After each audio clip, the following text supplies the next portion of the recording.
Right.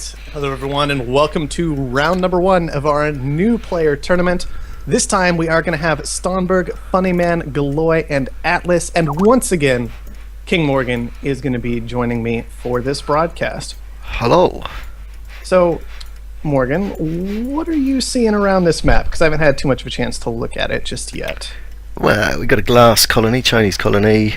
Seems to be one patch of. Well, there's plenty of silicon around. Over to the western side. It looks pretty good.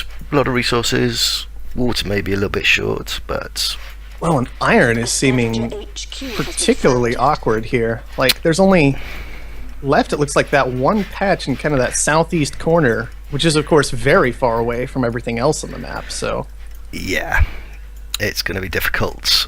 Very difficult for the iron people, I think. But there's not a lot of scavengers there. Yeah, interesting little challenge trying to figure this out. So Funnyman, he is going to take that iron, just start running with it. He's actually got both iron tiles available, but he's got a steel mill on top of one of them for the time being. See if and when he rotates that around. Yeah, unless he goes over to the other side. Obviously, he's been taking notes from Death Tacticus, so he could split his claims quite easily there. That is true. That would be a pretty easy thing to do. Power surge is definitely going to be a concern this game. But of course, in the FFA, sometimes you can get away with keeping your buildings a little bit more consolidated just because there are so many more people to worry about. Like Atlas, he's already starting to get all of his steel mills next to each other, so maybe he looks like a nicer target. Funnyman can get away with it. It'll be interesting to see what happens here. Yeah, new players, I'm not expecting too much black market action. Not early on, at least. Yeah. Stromberg's interesting. Going a long way from his carbon. Next to some water, though, so... And silicon. That's pretty good.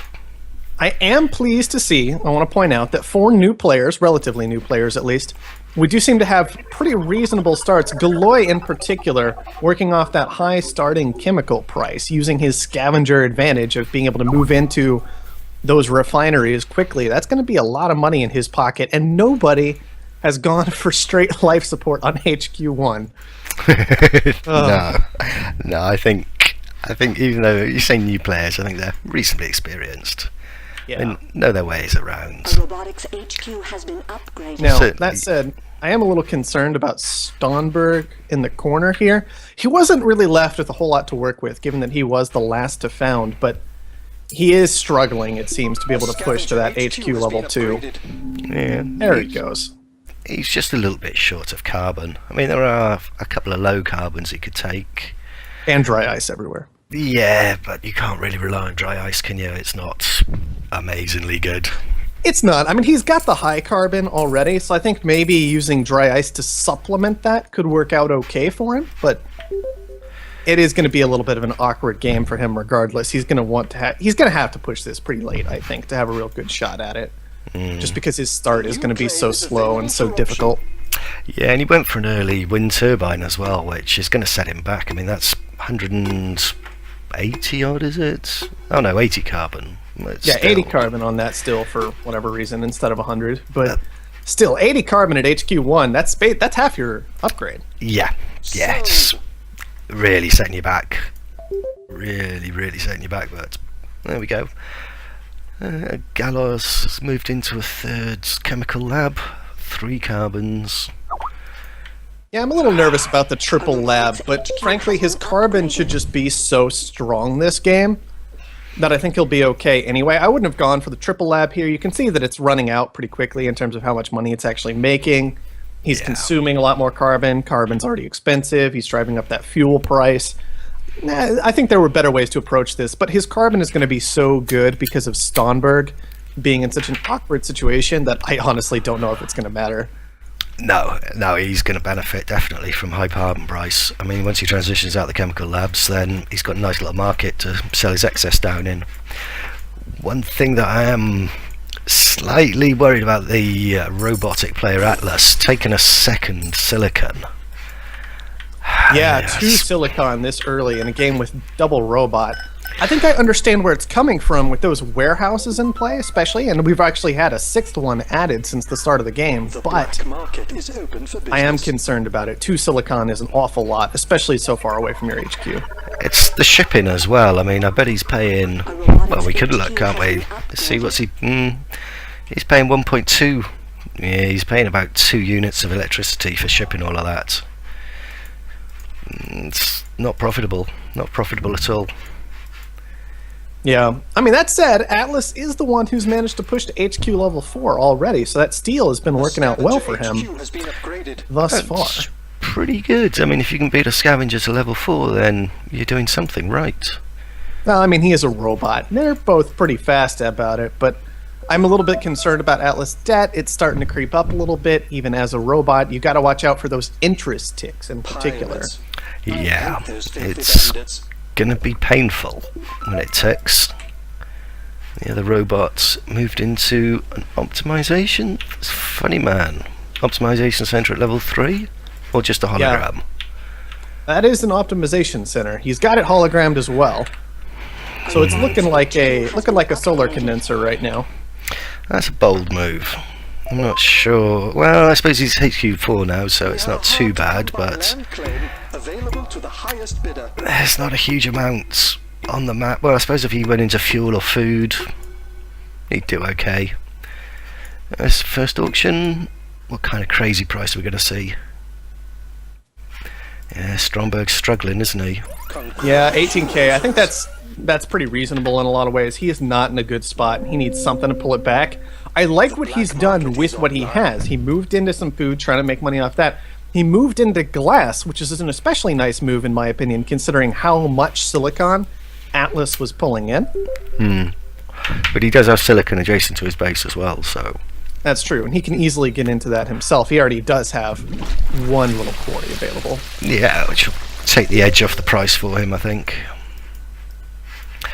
How's Atlas doing? And he's moving into some glass as well, which... Yeah, well, those claims together, though, I mean, that's a ripe for a power surge. I'd be power surging that if I was a scavenger. We haven't really... Well, there's a spy gone, some holograms. Oh, we finally had a power surge. Let's see. Where did that begin? Looks like it targeted the solar condensers. A little bit mistiming on this power surge here, and it's important to point out for a new player especially. It's knocking out the steel mills for a fair amount of time, but of course all these solar condensers, as far as all these players know, these are solar condensers, they're off during the nighttime anyway. So the power surge may be a little bit mistimed. Yeah, the other side there, Funny Man's moved into a patent lab, so he's going to be going for thinking machines, which I could see that. Off-wheel prices are, food's quite strong, 480. O2's okay. Food is going to be the launch, I think, which would be quite interesting with 2 robots here. Yeah, and just food for the launch, really. I mean, the off-world, everything else, not even up at 400 yet. You've got chemicals as well that are starting to kind of creep up a little bit and possibly become viable, but of course, we're going to have Funny Man pushing the price of chemicals up pretty heavily here. Yeah, with his optimization lab and his patent lab, he's going to use a lot of chemicals. We got another patent lab here from Atlas. Oh, we finally do have another one? Okay, good. I was checking before. I didn't see any advanced buildings for anybody else. It is definitely that time when we should see all these players start to move into their late game plans. What patents do they want to pick up? What optimizations are they interested in? Things like that. And so it is good to see those advanced buildings coming down for a lot of our players. Now, Funny Man's delayed upgrade here. Like, that's pretty late for a robot. So I'm wondering if these players are going to be able to pick up on the fact that he's running a little bit behind, but he still looks like he's managing to make money. So I'm kind of curious if they're going to notice these holograms and manage to start to do something about it. Well, there's spies in the black market, so you'd hope that people would... There are spies, yeah. At least put 1 or 2 down, but you notice Atlas's glass hasn't been running for a good 20-something seconds. Same with his steel mills. He's not selling... I mean, he could sell some silicon down. He's got 500 silicon. There we go, he's realised, got it back up and running. Pirates. Yep. And he does in fact have auto supply on, which is an important thing, of course, for all of our players, everybody should always run with auto supply once you're even remotely comfortable with the game. So I was a little bit concerned that wasn't the case, but no, it turned out he was just out of money. Yeah, it's easy when you're looking around and not paying attention. Things can get switched off, especially if you're burning through cash quite quickly. Another freeze. Froze again. They've just done that freeze on the... Who was the saboteur? Funny Man was sabotaged by Galios. Again, just before night came down, which is a bit unfortunate. Gotta be careful of that. I mean, the day-night cycle is pretty darn important in the game, and so you've got to keep an eye on when night is coming, when it's going to go away, and just make sure that you're hitting at the right time, because you do not want to waste a power surge on buildings that are going to be turned off anyway. Exactly. There's a couple of players here who could potentially get a buyout going. Yeah, this is an interesting thing that I'm noticing compared to maybe games with more experienced players right now, is just everybody still is vulnerable to a majority buy.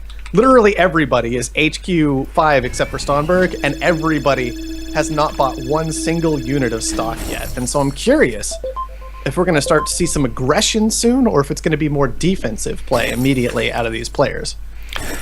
Well, there's quite a few players here who've got enough in the bank to have a go.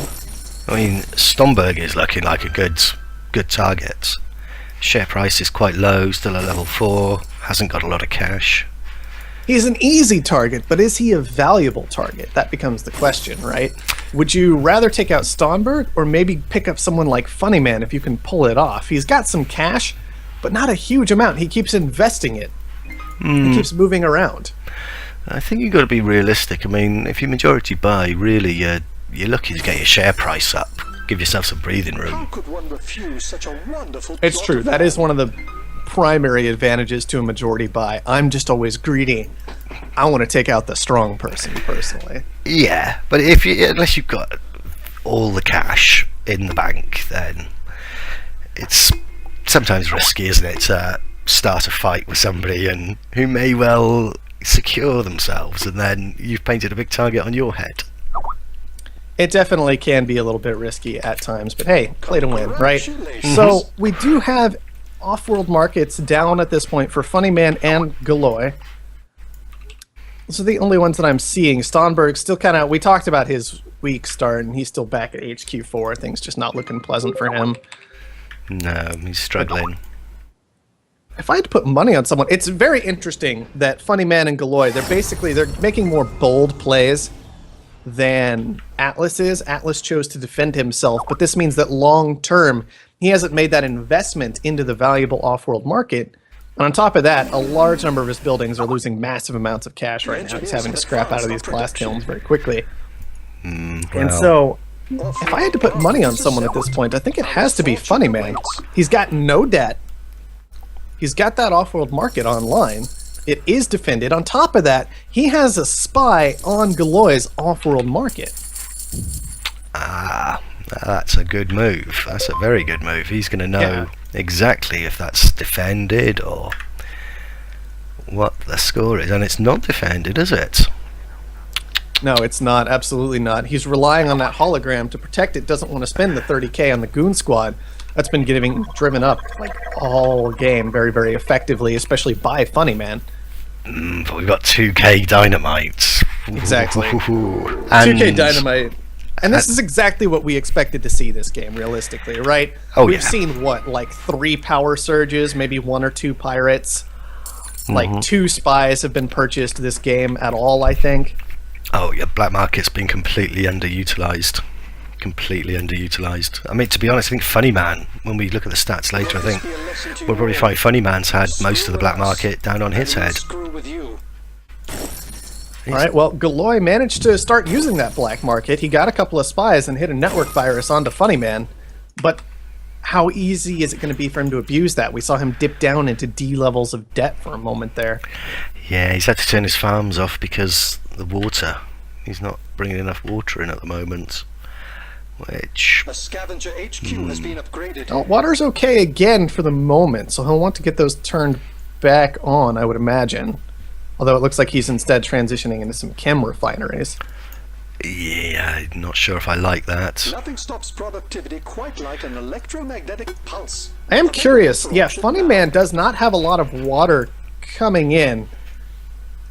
It's interesting. It's difficult to abuse that, though, because they're both in off-world markets. I was sitting here thinking, I mean, if you can force the off-world market to be a bit awkwardly priced, like Galoy can make sure to make food but not sell it, keep letting that food price skyrocket, put Funny Man into a bit of an odd position, but it's going to be a difficult thing to accomplish this game, and I think instead the primary thing you should focus on is doing exactly that.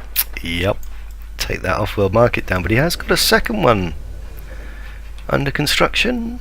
Under construction, yes. Yep. So you have to get the other one repaired, though. Market is finished and awaiting orders. All right, Atlas has his own off-world market online, and this one is going to be receiving some shipping bonuses positioned over on that warehouse.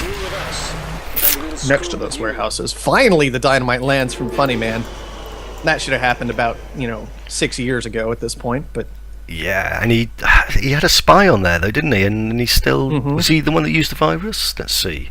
He was. Oh, no, Galios used the virus on Funny Man. Yeah, Galoy was targeted by a virus from Funny Man. Which does get rid of that hologram, so I think it's still an okay play, actually, if you've... Because Funny Man got that virus from it being targeted onto him anyway. Yeah. And so you use the virus and it destroys the hologram, right? Yeah, it's in another game I'd say that was correct, because then everybody else would know that hologram was there. Oh, that off-world was under that hologram. But I don't know, I would prefer to see him use his virus on Atlas's off-worlds at the colony. Get rid of that goon squad, force him to buy a 50k goon squad. Yeah, that's fair, because that is not hologrammed, and so that is a good point, that if you are expecting... If you're expecting the goon squad, you can virus it. Even if you're not expecting the goon squad, you virus it, then dynamite it anyway. Instead, we are going to see a spy land on that thing. And so he will be completely informed about what's going on there. Yeah, Galios is in some trouble here, because look at all that silicon and water he's shipping in. He needs to... shut down that. Let's see. What's he got? Silicon. He needs to shut his silicon down. He's got 1,500 units of silicon, and he's shipping all of that silicon all the way across the map. He's getting crucified. He's using nearly 5.5 units of fuel on all his 29 freighters. I mean, that's killed him. Yeah, that's where all this debt's coming from. He's dead. Yeah. I think you're right here. And we can see here, this is why we get nervous when players start to take too of a resource like silicon. Usually one's kind of enough, two maybe sometimes, but two with upgrades from the optimization center. This is what's really put him in the hole. Like, all he's done with that optimization center is cost himself more money from shipping so many more resources so rapidly. So that's really an unfortunate move out of Galoy. That's not going to pan out this game. No, not at all. I mean, he's in serious trouble. He needs to just turn the silicon off. Turn it off. You don't need it. I mean, glass is coming. He's not even using it. Yep. There we go. He'll gotta be careful about these things. Yeah, he'll learn. Oh, Funny Man. This will be a lesson, at least, if nothing else. Well, exactly. Exactly. That's the thing. If people don't point out your mistakes, you'll never improve. Funny Man's decided he's going to take advantage of that cheap silicon and make some expensive glass. Which is good work. Excellent move, yeah. Food is just crazy, isn't it? Yeah, and this is what I kind of expected with the two robots who have been trying to stay out of that water market in particular. Like, they haven't really wanted to do a whole lot with it. We've seen a little bit of fuel production, and of course food being that off-world launch, it's really no big surprise that food has skyrocketed so much. My concern is our players are still launching food. Is it the best launch, though? That's what you got to look at. Absolutely not. Oh, God, no. Yeah, I mean, $8 oxygen, and oxygen's price has really come into its own off-world, so this is another thing you got to be careful of. I used to get criticized all the time because I didn't set my off-worlds up to auto-launch, and this is why I chose not to get myself into that habit for such an extended period of time. You've got to pay attention, because the off-world, you can't just set it and forget it. Prices are always fluctuating, both on world and of course off world changes as well these days. So you got to pay attention. Make sure you're getting most out of your off worlds. Funny man hasn't though, has he? He's just popped that food off again. Yep, he's just letting it sit there. That's a big concern this game. I think Funny Man is still in a great position. I find it quite likely that he's going to go ahead and clean up this game, but this is an area where if other players had gotten their off-worlds online, managed to keep them that way, then they really could have pushed into a nice spot by just paying attention and getting the better launch. Yeah, exactly. So look, that's not... Oh, that's launching oxygen now, that's good. It was until it got blown up. Well, Atlas has got he's got his launches going correctly, which is good. Food again, because that's mutinied. Oh, painful. Yeah, it's a little bit difficult to watch. I think Stonberg might have the correct launch going as well. Yes, he does. Partially because his off-world only came online recently, to be fair. Yeah, need to have updated it, made sure he's launching the right thing. I mean, solar condensers, not really the best thing at the moment, I don't think. But what with the price of water, you see, and we had one nuke come down, but yeah, that's something I would have liked to see a lot more of this game, I think. When you had one scavenger has almost no carbon, and another scavenger whose carbon is easily nukeable because it's all low and medium, I really would have liked to see those nukes rain down out of Funny Man and Atlas, just to be able to make the most out of the potential dry ice that they had. But because you could see that dry ice has worked out quite well for Funny Man this game for the most part. It's usually been making good money. For the most part of the game, it was very profitable. Very, very profitable. Yeah, but it could have been even more so. You just got to push those advantages the best that you can. That's it. Atlas, both of his off-worlds been taken down with dynamite. Funny Man, he's not too far away from a buy. Yeah, he's real close, especially because launch just cleaned up. He is waiting. He doesn't want to push this by canceling launches or doing anything crazy like that. It looks like he just wants to make sure that he has everything good to go. There's no reason for him to rush to this buy too quickly. Yeah, wouldn't be a bad thing if he cancelled his launch. I mean, it's not making him any money, is it? No, it's true. It wouldn't be a bad thing for him. But, you know, you typically want to keep your launches going unless you're looking to go ahead and clean up the game. It's just in this case, the launch isn't very good. He's just an autopilot, isn't he? Yeah, a little bit. Got to be careful. I mean, because Stonberg, he's trying to fight back into this. Yeah, he's just a little bit behind, though. That was the problem. Behind to start with. It just magnified. It was taking that wind turbine, which didn't do him any good. And he just had the one source. Yeah, just got one carbon as well. So in the mid-game, he suffered because of the high carbon price. Yeah, exactly. It was just really, really difficult for him to overcome. I think if that hadn't happened, Stonberg could have pushed himself into a position to really do well this game. Galoy, by the way, has managed to pay down his debt completely at this point. Congratulations. As he turned Still launching that food, though. He's turned his silicon off as well, which is good. Yeah, he's still launching food.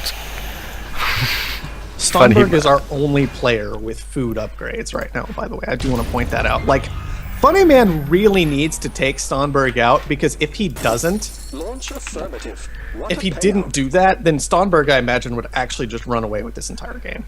Yeah, he's made a very good comeback, hasn't he? But Funny Man's got him. Yeah, he's got the cash. He just needs to actually, like, these launches are coming through. Are they costing money yet? No, not quite. I'm just waiting for the moment when the food launch goes negative. It really wouldn't surprise me all that much. Well, technically... Oh no, I mean, food has to get stupidly expensive. Oh, there we go! Funny Man found it, and he's got the buy on the Stonberg. That should honestly, in my opinion, pretty much just hand the game almost entirely over to Funny Man from here. But yeah, if Galoy and Atlas work together, we'll have to see what they can pull off. Galoy's gotten back into that optimization center. It's not actually doing anything yet, but, you know, hopefully soon. he'll be able to get that working. Atlas isn't in too bad a position. I mean, he's got a very good, well, decent off-world, plus 20%, another off-world, but it depends if they can keep Funny Man's... I mean, steel, you've got to look at the price of steel as well. Who's got thinking machines? Funny Man. Yeah, Funny Man has thinking machines. Yeah, I think if he buys Atlas out first, he should do okay. Thing is, Funny Man has the patents, he has the upgrades, he has the subsidiary, he's got the 2 off-worlds, he's got Spy in the right places, in particular. Yeah. So I have trouble finding an edge for either of these 2 other players. Like, the big thing that Funny Man lacks is that water income, which he's looking to resolve now, if he can. And of course, Atlas doesn't have any water income either. That's like Galoy's one area where he's doing well, is how much water he has coming in. Mm-hmm. Yeah, he's certainly doing okay in the water stakes. Well, breaking even, I should say. Yeah, he's working. He's got the water coming in, which is letting him at least continue to fund his farms, which are making an absolutely ridiculous amount of money. Yes, just he's got 2 upgrades in food as well, so. But it's a bit late when you're looking at somebody with a $70 share price. Optimization routine successful. It's massive uphill battle then. Affirmative. Especially Yeah. looking, he's making $3,000 a second off his subsidiary as well, which is just... Well, and that's exactly what we expected, right? Stonberg, he had the food upgrades this whole time. He had the water upgrades going. He had access to both of them, and he had the off-world market. Only one, but he still had that off-world market. And so it's not really too surprising to see the subsidiary be that valuable. That's why we're talking about Stonberg. If he doesn't get taken out, he's going to be a force to be reckoned with, but unfortunately he was. Absolutely ridiculous amount of money on over to Stonberg, though. Funny Man takes the buy onto Atlas. Suddenly it's just Galoy up against Funny Man, which I don't think there's a whole lot of game left to be played, to be honest. This subsidiary, if nothing else, will allow Funny Man to overwhelm Galoy pretty easily, even with this level of debt that he's got. Yeah, no, I mean, D-debt to this point doesn't mean a lot. No. And you're not that worried about the black market when your territory is just this massive. He's got 3 headquarters working for him now. Yeah. None of his stock gone. It's just not a concern. No, it's just a question of time now before he cleans up the game. Now, a big thing that we saw this game, I think if Stonberg had just found a decent found, like just looking at this game,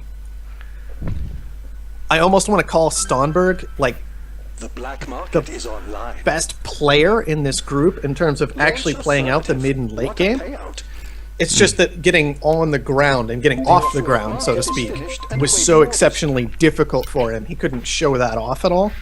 Yeah, no, I think you're right there. Yeah, I think he'll be someone to watch out for. Oh, definitely. I mean, wow. I mean, even some experienced players, it's unlikely you make $4,000 off them. Yeah, off that subsidiary. Now, I think a lot of that has to do with one thing I'm seeing in this game compared to a lot of our more experienced games. First of all, Funny Man, hit that button, please. Second, there it is. In this game, we've seen prices go ridiculously high, right? Mm-hmm. And that's something that I think you see more in games with less experienced players and less in games with experienced players, because experienced players, you see a lot of predictive moves. Like, I understand that based on this game state, this price is going to get expensive, this price is going to get inexpensive, I'm going to maneuver around that quickly, and so the prices never get too out of control. Whereas here, we're seeing players be reactive more than anything else. And that's what I was seeing a lot of this game. It's like, all right, well, the upgrades are coming in for food, but food is already $450, $500, whatever it got to, right? Yeah. Whereas what you want to see is, all right, food's at 200, but food is the nice off-world launch and nobody's really making it, so I'm going to get that food upgrade started now, so that as food gets more and more expensive, I will be making more and more of it, and it'll be fantastic. Oh, yeah. Yeah, I mean, if you can see that something's going to be a clear off-world launch, then that's the first thing you upgrade, and you upgrade as much as you can. Just because you know there's going to be the demand for it. Exactly. still reasonably well played by all of our players here. It was nice to see nobody really sticking out as man, this player is really kind of weak. All four of our players clearly had an idea of what they were doing, but it's nice to look at what their next steps will be to really move into that top tier level of player. Yeah, I think everybody's acquitted themselves admirably. Very, very good play. Absolutely. Still, though, those off-world markets staying online for Funny Man the whole time. Well, launching food, hopefully you won't make that mistake again, because that cost him big. It's true. At off-world, not nearly as valuable as it initially looks here on this screen, just because he had to buy so much food, I would imagine, in order to keep it going. Yeah, actually, Funny Man buying more food than he sold that game. Yeah, not surprised. On world, and then so all of his profits from the on world were okay, but well, still, oxygen. That's where it was at for a while. Mm-hmm. Just an interesting thing to note. You've just got to keep an eye on it and swap where appropriate. That's okay though. That was some good play out of these players, and I'm actually now looking forward to the rest of this tournament and seeing what people will be able to do with the rest of it. I'm just kind of looking here and seeing what areas we're kind of looking at all these players to improve into from here, right? Like, not a lot of black market action in the mid game. It really came into its own in the late game once the off-world markets came online a little bit more. But we could have been seeing power surges, pirates a little bit more aggressively, possibly even mules in those situations where water was getting more expensive, although I don't fault the players for not using the mule. So, like, maybe a little bit more aggressive in the black market, maybe a little more attention to the stock market, which I think was vulnerable at times. Just small things like that really can make a big difference moving into the late game. Oh yeah. That'll come as the players get more experienced. I mean, if you had a few experienced players in there, everybody's water would have been nuked. Just default. Just bang. I mean, the water was limited to start with anyway. So somebody would have started chucking nukes around, and the next thing you know, there's no water. Yeah, absolutely. I really would have loved to see a lot more nukes that game. On the carbon and on the water, nukes could have been really, really devastating. Oh. So I think you're absolutely right about that. They would, but hey, there we go. Yeah, I mean, everybody used, well, apart from Atlas, everybody got a chemical lab, or optimization lab even, which, good work, very good work. Yeah, I like to see the optimization centers coming out. That was clearly a very, very important building that game.